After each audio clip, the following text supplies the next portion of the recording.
I've just realised I forgot to record for those who couldn't get here. Just moving down, all the way down through your system. Maybe there's temperature that you're noticing. Maybe some tension, any feelings.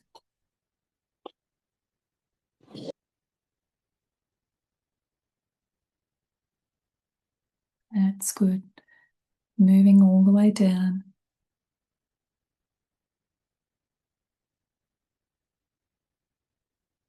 And just notice a shift or not. Maybe you're not noticing much difference, but it's amazing when we turn inward. We go from the default settings. And by that I mean that when you're under certain conditions, you respond this way, and different conditions, you respond that way, often without even thinking, like a reflex. But as we track, we're bringing our prefrontal cortex online, and what that does is create space between reaction, and it gives you what we call the sacred pause, which is the ability to choose. And so right now you're choosing to be aware in this moment, right here, right now. And that choice is giving you the opportunity to regulate. So whatever you've had to do to get here tonight, just give yourself a little bit of a pat on the back for taking this time out for you. Parenting from the inside out, cultivating greater awareness, greater sense of who you are and your different parts, the different parts of you that show up under certain conditions. You know, there's something that I see over and over again in this space, that parents are often given strategies and tips and tricks and things to get their children to do what they need them to do, to manage behaviour. And let's be clear, that can be very helpful. It's great to have a few little tools and tips and tricks under your belt to help your life with your kids be supported. And then at the same time, we're often being told to look inwards, to understand what your triggers are, and to explore your past and do your inner work. And both of these things matter, though something essential is often still being missed. Because what is actually happening in the moments that you're with your children, the hardest moments, it's an intersection of both. Your child behaves in a way that makes sense for where they are developmentally, and often at the same time, something inside of you is being activated as a result of that.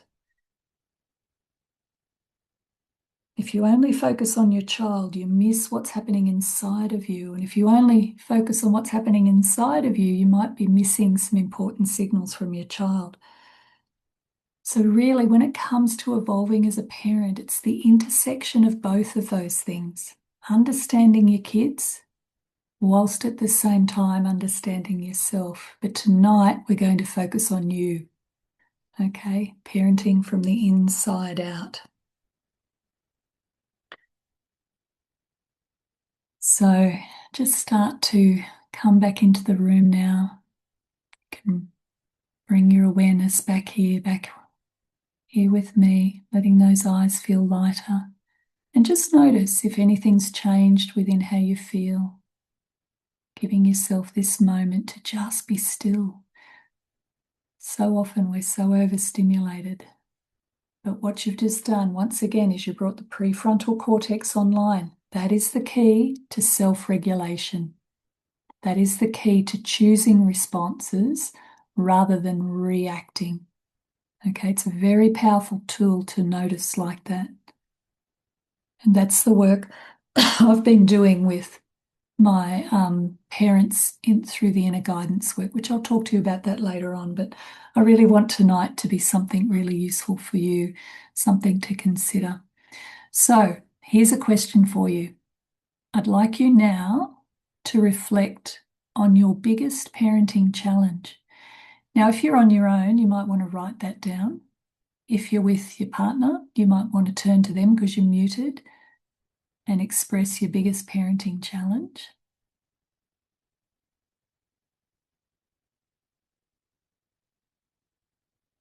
So what is it about your child's behavior that really stirs you up? What are your triggers? What are your hot spots?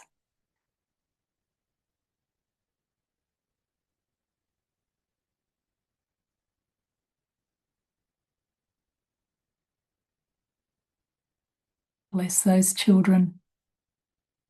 They're doing their very best to teach you about you.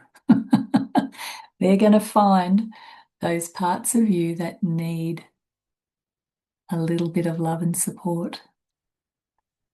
So I'm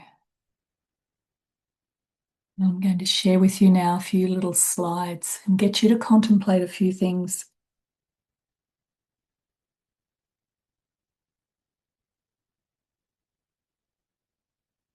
Okay. Now, one of the things that I love to start with when it comes to looking at the way we regulate our nervous systems is to understand the concept of the window of tolerance. So some of you might know about the window of tolerance, or you may not, but I'm going to give you a bit of a new light on it as well. So the window of tolerance is the idea that when we're in our window, we're in a state of balance. So whatever triggers you about your child, if you're actually in your window and they do that behavior, you don't always react. Remember that. They can do really difficult stuff, and some days you're shit hot. You're doing it like, yep, I got this, babe. You're looking real good. And you're in this space of balance. Sometimes, though, when your child behaves a certain way, you go into high activation. So for those of you with new babies, when your baby cries, I have no doubt there are moments when you go into high activation, and there are probably moments when you feel imbalance. With toddlers get tricky, and we can experience high levels of anxiety because they're very unpredictable. We often don't know what to do with them. We can experience high levels of anger. I discovered parent rage when Sam, my oldest, at the age of 3, pushed my 1-year-old down 3 stairs, slate stairs, on his little trike. And I went from being in balance to being in a rage within half a nanosecond. And that's when I discovered parent rage. Okay, so this is the sort of stuff that kids will do. They'll put you into a state of anger. But also there's excitement and passion too when we're in high activation. It's not always negative. And then particularly if we spend a lot of time in high activation, we then often need to go into low activation in order to rebalance our nervous system. So that's when we feel like we need to zone out, to shut down. And that's your nervous system saying, you know what, we've got to go into rest and repair. No more stimulation. Can't deal with anything. Cup's empty. I've got to repair. And what a lot of people do in their life is they go from high activation to low activation to high activation to low activation, and they very rarely feel in balance. So what we do when we start to work with our inner parts is we're expanding our window of tolerance, okay? We want a big window so that you have the capacity to deal with hard stuff. So ideally, when your window's big, you might go into high activation, back into your window, high activation, back into your window. And sometimes maybe at the end of a busy week, you might go into a bit of low activation in order to get back into your window.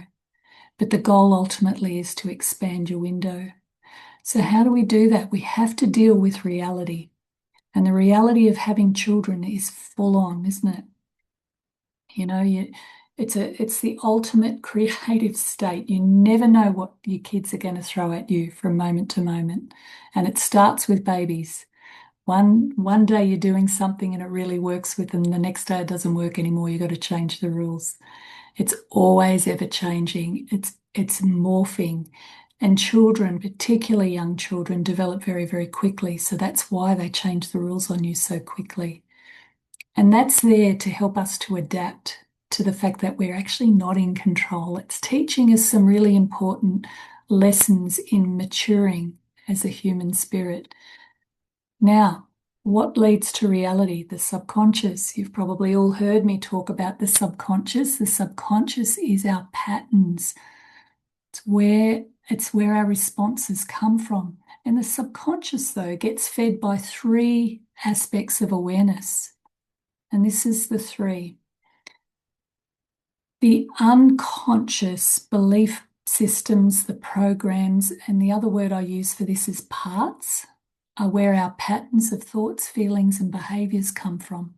Okay, this is the default settings. This is the reactive part of our system. It's where our habits of thought, feelings, and behaviors are that get created when we're often very young. Okay, now when we did that noticing exercise, I took you from this, hopefully, into a state of self-conscious awareness, into a state of presence. So noticing is an opportunity to be present in this moment right here, right now. Okay, and so what that does is it takes us out of the default settings or out of the program into a state of the here and now. And when we're in this space, we can access our higher self, our superconscious genius or our intuition, which is the capacity to know what our kids need without knowing how we know. We just know. So instead of thinking, oh, I've done this and I've fed you and I've done this and you're still carrying on like this, that's the frustration of the unconscious trying to control. We're coming from a place of knowing. It's a greater place of attunement. It's a highly intelligent space. And we all have the capacity to come from that space at different times, and we do. It's some days where you look at your baby and they're a bit unsettled and you think, oh, you're in pain. Something's not right here. And you didn't even think about that. It just dropped in. Okay. And when we're in our window of tolerance, we can access this more readily. When we practice being present with our kids, we can access this more readily. But too often we get caught in these lower patterns, which I'm going to talk about tonight. And we're going to use for that the language of parts.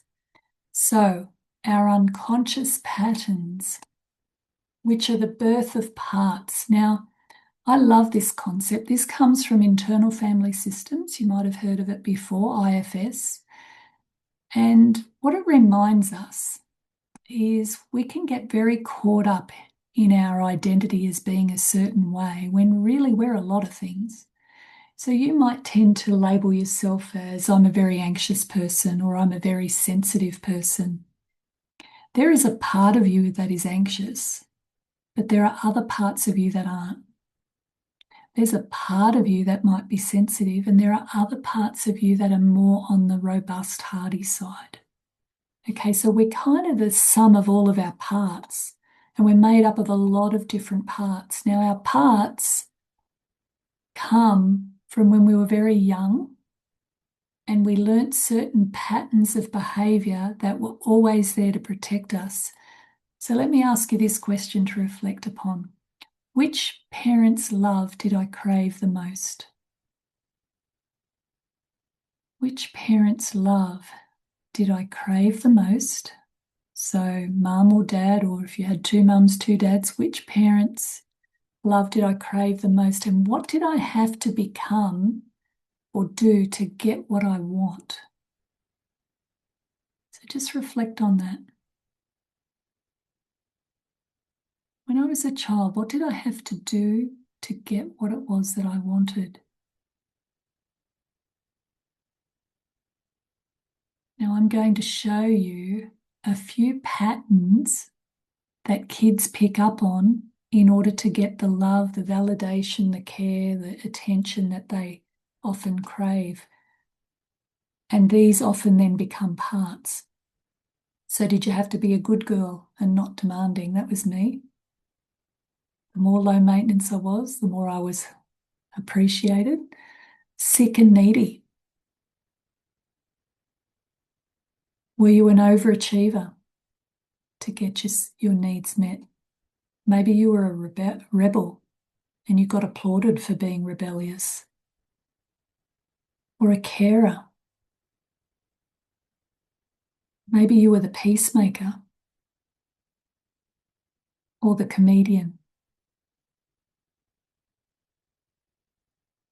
And so this is what gives birth to parts of us that learn to respond under certain conditions to the circumstances that we grow up in. And even the most amazing, wonderful childhood, you still have to develop parts in order to live in this world. We have to curb our behaviours, often at the expense of our own authentic truth, in order to get our needs met, because ultimately we're a social species. As a social species, we have to adapt in order to be respected, to be held, to be looked after, whatever it is. So we are the sum of our parts. Here are a few little parts that you might relate to. If you relate to any of these, you might want to write them down. Do you have a people pleaser part or an inner critic? Do you find yourself really critical of yourself and how you perform? Or are you more critical of others, an outer critic? Do you have an organizer or a controller? I've got a very strong organizer. I could have organized myself into oblivion if I tried. And it's good. I love my organizer because she gets shit done. She accomplishes a lot, but she keeps the system under a bit of pressure. Maybe you've got an anger part. Maybe it wasn't okay for you to feel anger when you're a kid. And so every now and then you have this big nuclear reaction. I had one of my mothers called her angry part a nuclear reactor. I thought that was a great name of her part. Maybe you've got a sad part, like a sad Sally. Or an I've got to get it right, or I need to prove myself parts. These are all parts, but they're not all of you. They're just a part of you. And when we start to explore these parts, we get to know them, we understand them, we always discover that they have a very good reason to be around. And ultimately, they're very protective of us. And they can be very useful under certain conditions, but they often have a shadow side too, where they're not always helpful under certain conditions.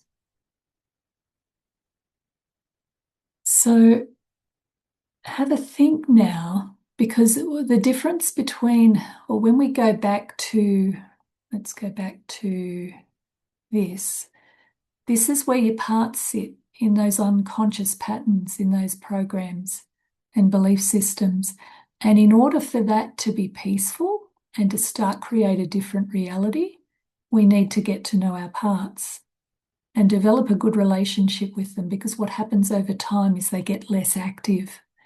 They're less likely to ambush the system, jump in the driver's seat and drive the car of you and your life, because some of those parts can be actually quite destructive to relationships and things. So how much of your parenting is motivated by fear? Because often fear is the signal that we're in parts. So do you worry about your kids getting hurt? Are you worried about your kids becoming a bully if they become aggressive? Were you bullied as a kid and you're a little bit sensitive to them being aggressive or not coping with life? You want to toughen them up. Do you have a fear of raising a psychopath? I think we all have a fear of that. Doesn't look good on the parenting resume, does it? Oh, yes, I had 4 children, 3 of them were psychopaths. Fear of having a child who is unhealthy. Maybe you've got a fear around health, or a fear of your child being overweight, Maybe that was projected onto you. Okay, so this is when you know you're coming from those parts of that are coming from a place of fear, which can certainly cause you to be quite reactive when your kids show signs linked to these. But the one tool when it comes to parts is just being able to notice them. Okay, and then ultimately we notice and stay with. We notice and resource ourselves to help ourselves stay in the window, to stay in balance.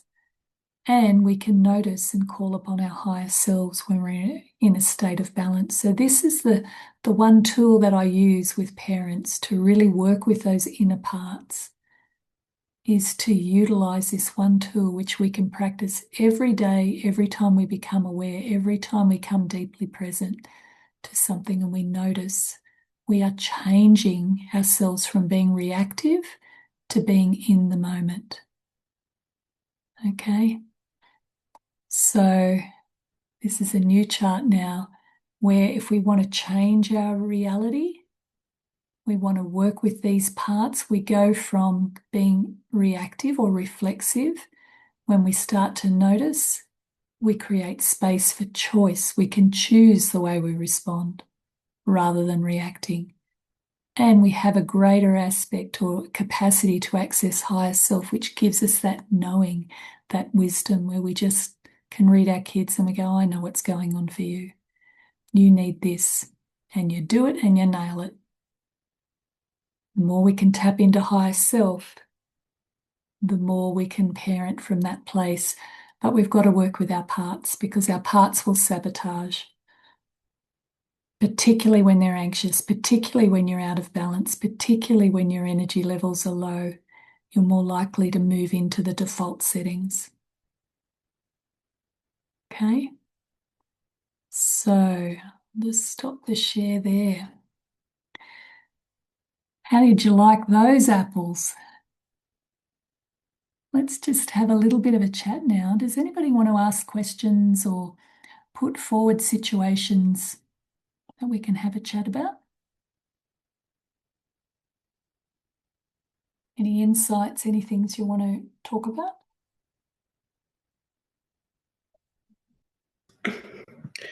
I have a question. I guess it went like you can be in situations and you can notice how you're feeling, but when you can't remove yourself from the situation, Yeah. I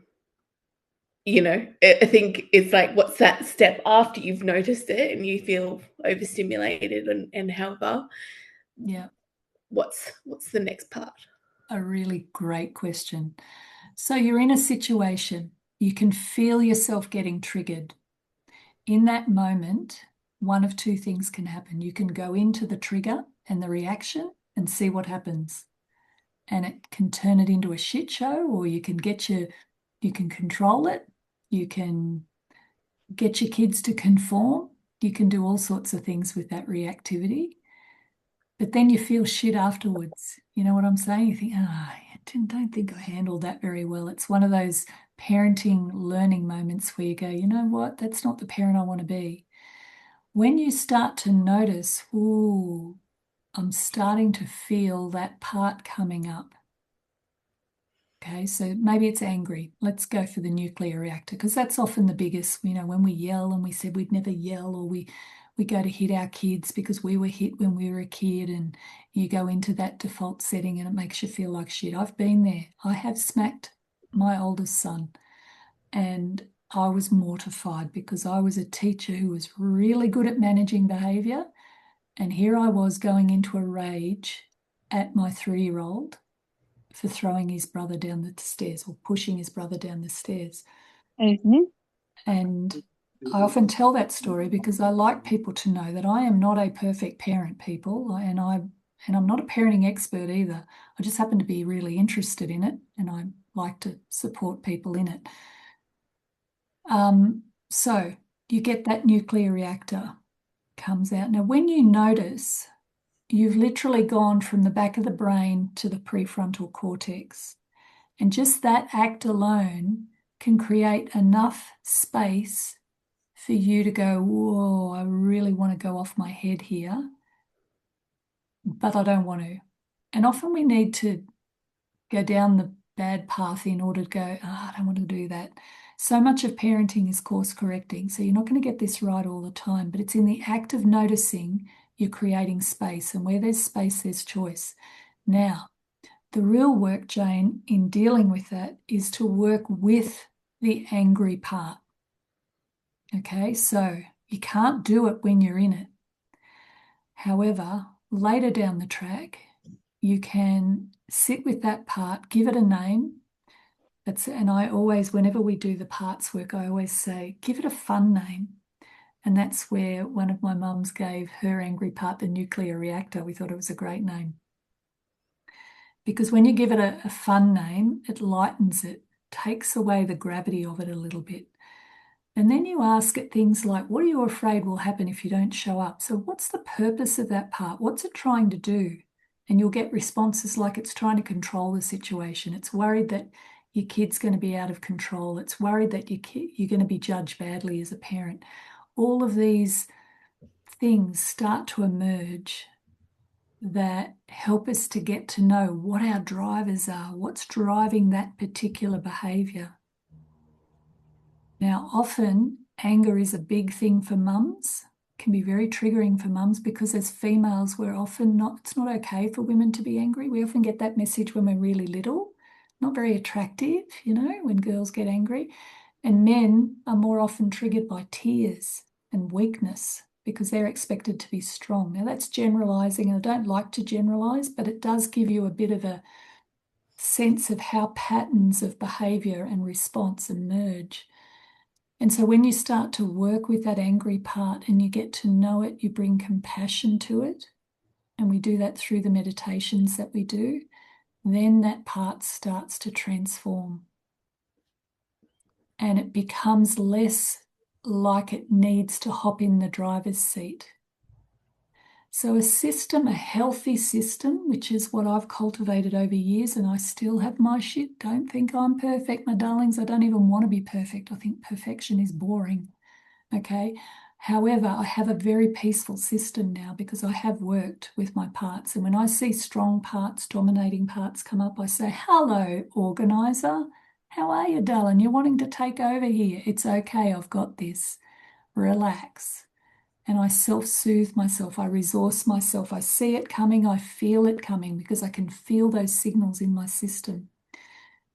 This work is not a quick fix, although it can be incredibly transformative very quickly. Because ultimately what you're doing is you're bringing compassion to your parts. You're bringing understanding to yourself. You're bringing acceptance of yourself.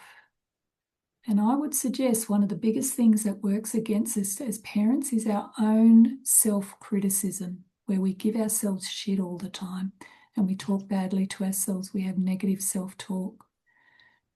When in actual fact, we are amazing as humans. The fact that our systems do this and adapt in order to protect shows us the intelligence of the system. It's so very powerful. I've never ever in my therapy work, as well as the inner guidance, looked at somebody that I've worked with and gone, well, you're fucked. You're a write-off as a human. Never has it happened. Why? Because I always go, well, any wonder. That makes sense, doesn't it? That you respond that way.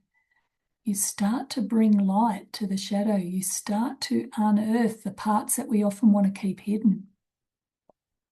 And it takes practice. But the beautiful thing about the practices is it's noticing and then a little bit of reflective work that we do along the way. So it's incredibly powerful in transforming the urgency and the reactivity of those parts that often like to jump into the driver's seat and take over the car. How does that land, Jane? Does that sort of answer that question? Yeah, I think so. Yeah. Mm. It's making sure that you find the time after to reflect. Yeah, yeah.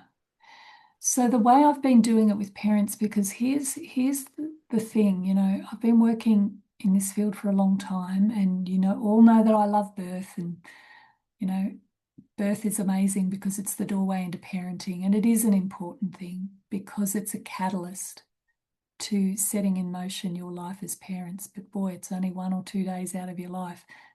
The real rubber hits the road when those babies land. And now we're on a crash course of getting to know yourself and getting to know them. And so, parents who are busy, parents who are often juggling a lot of competing needs, who work and parent at the same time, there's so much pressure on us often as parents. I was looking for a way of helping parents to do that inner work in a way that didn't feel taxing. And so that's where I developed this program called the Inner Guidance and Connection Workshop. And so what it is it's 10 weeks, and each week we start with a meditation where we just land and we do the noticing and we exercise that muscle. And what I find with the families that I work with is when they're parenting, they start noticing. When they're caught in traffic, they start noticing. When they're feeling rushed and under pressure, they start noticing. And then they start noticing and staying with. And when you notice and stay with, the feeling changes. Whatever it is driving you starts to shift. And then when they notice, stay with, and start to resource, you really settle the nervous system down. And when you start noticing, staying with, and resource, then you can access higher self.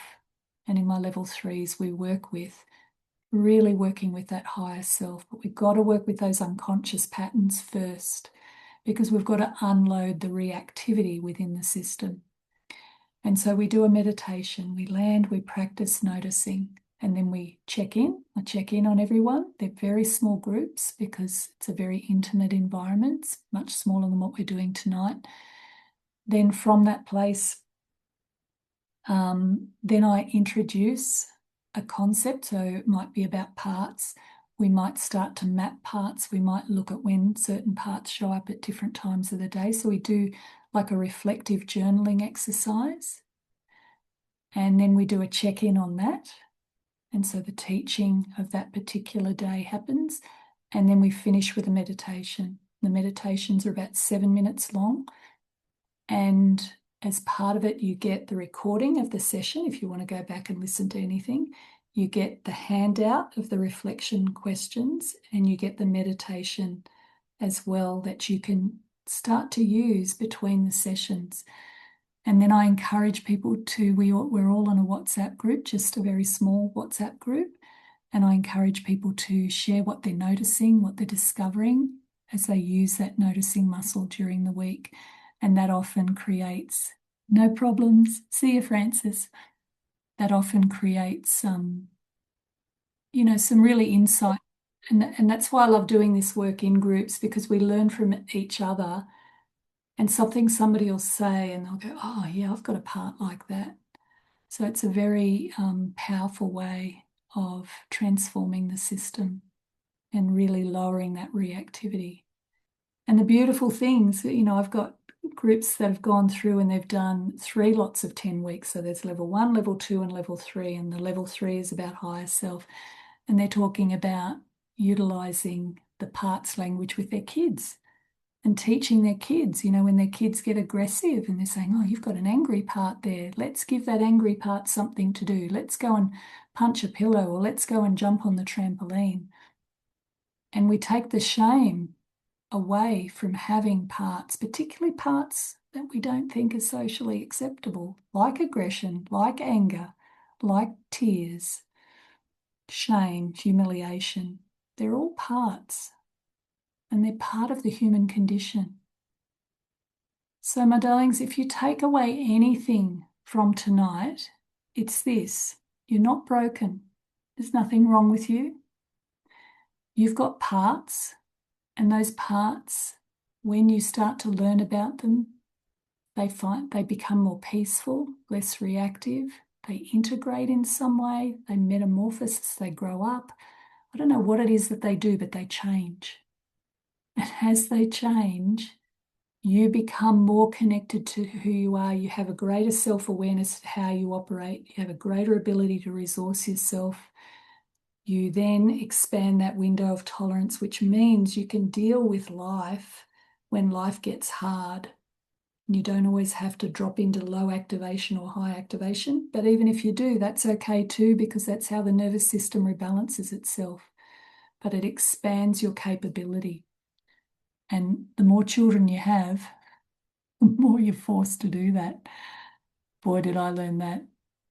Yeah. So any questions? Any more questions? Tracy, I think my question around this Mm. is more or less exactly what you just described.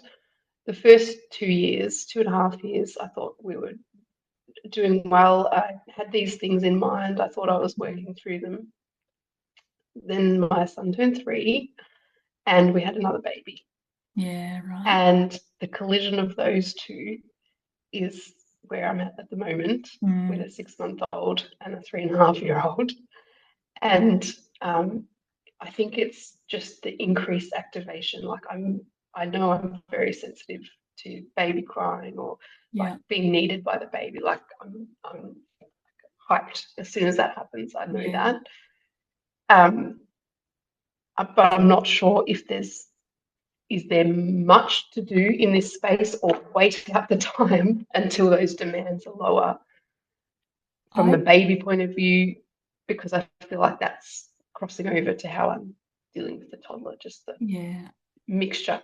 Absolutely. So you've got the needs of a baby, which means you've got an amygdala in your brain that's hypervigilant, which means you're much more sensitive. And then you've got a child who's hit their willful stage, which they're very much in that space of wanting to change their world. We often accuse kids of being manipulative. I don't like that word. They're experimenting. That's what they're doing. They're experimenting. And that's intelligence. It's what they should be doing. It's normal. So you've got that. Now, it will change, Danica. It will absolutely change. As they change, you will change, you will grow, you will adapt, you will work out strategies of how to manage them, how to get the best out of them. You'll see a 3-year-old heading down that path and you'll go, oh no, let's try and go down this path, and you'll distract them. You'll do whatever you do to manage your kids. But then there'll be those times where you'll react and you'll go, where did that come from? That is not the mother I want to be. That's what I discovered. I was very good at being calm, but I was suppressing anger. And the more I accepted my angry part, and this is even before I learned about this stuff, but I learned to accept my anger. And the more I accepted it, the less angry I was. Yeah. So this kind of work can happen quite spontaneously. I think we're designed to mature as humans. You know, but what I love about the work that I'm doing with the families is it gives you really good, healthy filters through which to see it and then adapt to it, and it just supports your growth. I think it will speed it up. Great. Thank you. Yeah. But you're right in it, my darling. But I mean, the things you get taught by your kids is phenomenal. Yeah. Absolutely. So I've got a new group starting on the 12th of May for level 1, if any of you are interested in that. I think Carmen's going to send you emails about that, but if you want to grab, I do have a QR code. If you want to do that, you can just go in, and it's by application. Okay, so it's not straight into enrollment. This gives you the opportunity to apply. Because one of the things I try to do with these groups, because they're small and they're very intimate, I try to make sure that I've got the right people in the right group, and it helps when you've got kids around the same age as well. The other thing I've done with the inner guidance work also is done it with couples. I did a group last year with couples, and I offered it to them for the same price for 2 people. And I had 3 couples, which was 6 people. So 6 people is my maximum. So that's another opportunity. If you'd like to do it as a couple, please pop that on the form. And then if we have enough people who want to do that, we'll go ahead with that. Okay, so that's all there for you to enjoy. But hopefully tonight, it's given you a nice filter through which to recognize, particularly if you're struggling with parenting, that doesn't make you a bad person. You're not broken. You don't need to be fixed. It's just about understanding yourself and connecting more with yourself and learning as you go. For those with little ones for their first, it's best to do it when the little one is about a year old, okay?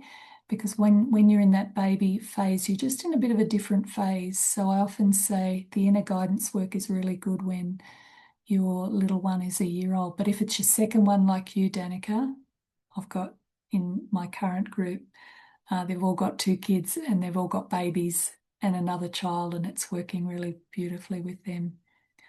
Yeah, it doesn't feel like it's extra pressure. It doesn't feel like it's stuff you got to do. Like it's the last thing you need is more things that you feel like you got to do. And I can't keep up. It's not like that at all. It's very practical. It's an embodied experience. So whether you do the inner guidance or not, I hope tonight's been really useful. And thank you for coming along. And it's lovely to have you all. So we'll see you next time round. And if you want to, if you're not already, join the village as well. We've always got the village.